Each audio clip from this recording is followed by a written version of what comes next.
je pense que l'histoire-géographie, comme le français, les mathématiques, la physique-chimie, ou même le PS, vraiment en fait ce sont des matières, l'histoire-géo aussi, ce sont des matières qui permettent d'apporter aux élèves déjà beaucoup de culture générale, dans un premier temps, mais bien sûr aussi ça permet aux élèves de faire l'acquisition donc des connaissances et des compétences nécessaires pour la validation de leur diplôme, le DNB entre autres, mais aussi plus tard pour faciliter leur orientation au lycée.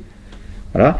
L'histoire-géographie permet aussi d'attiser un peu la curiosité des élèves dans les langues anciennes, en latin, en grec. Donc la curiosité des élèves sur certaines périodes historiques, sur certains événements historiques, et la matière, parce qu'il n'y a pas que l'histoire ou la géographie, il y a aussi donc l'éducation morale et civique, permet de comprendre, par exemple, pour vous, élèves de 3e, la vie politique en France aujourd'hui. Donc l'histoire-géographie et le MC, c'est vraiment quelque chose de très très large. Ça permet l'acquisition des connaissances, des compétences, et la formation du futur citoyen.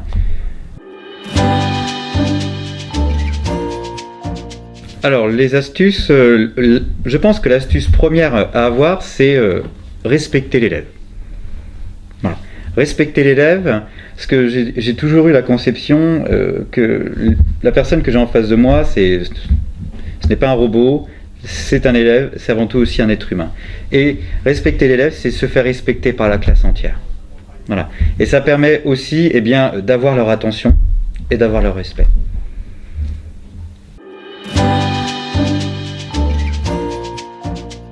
Alors, de tous les élèves, non. Ça serait très prétentieux de ma part. Donc, de tous les élèves, non. D'une très grande majorité, oui. Après, le métier d'enseignant, surtout quand nous avons 25 ou 30 élèves devant nous, c'est intéresser la grande majorité des élèves et faire en sorte que ceux qui commencent à décrocher se raccrochent petit à petit à la matière, en les interpellant, en les faisant participer, parfois en les réveillant un petit peu, bien sûr.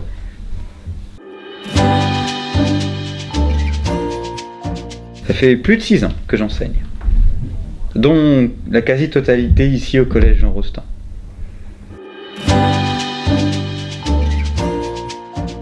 Alors, le cursus universitaire change assez régulièrement pour pouvoir devenir enseignant. Moi personnellement, j'ai dû passer 2 maîtrises, c'est-à-dire avoir des diplômes à bac plus 5 années après le bac. Donc aujourd'hui, c'est encore la même chose, mais il faut une orientation très professionnalisante, voilà, avec de nombreux stages pour bien former les futurs enseignants à leur métier. Donc c'est avant tout un cursus universitaire très long, et il y a un passage aussi d'un concours très sélectif.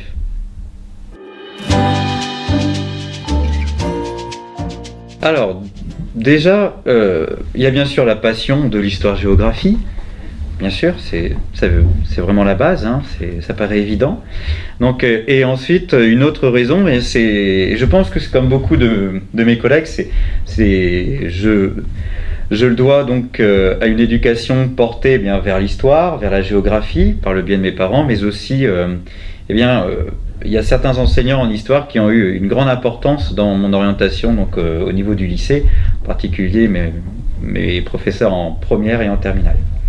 Voilà, qui m'ont clairement lancé sur la faculté en histoire et sur ce métier-là.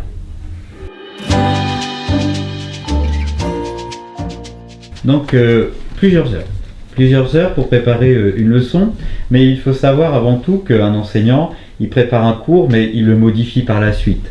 Alors, un cours qui ne fonctionne pas, on ne peut pas le garder, c'est évident. Ça rejoint un peu à la question comment on fait aussi pour intéresser les élèves. Il faut proposer des cours intéressants aussi, des cours construits, des cours logiques.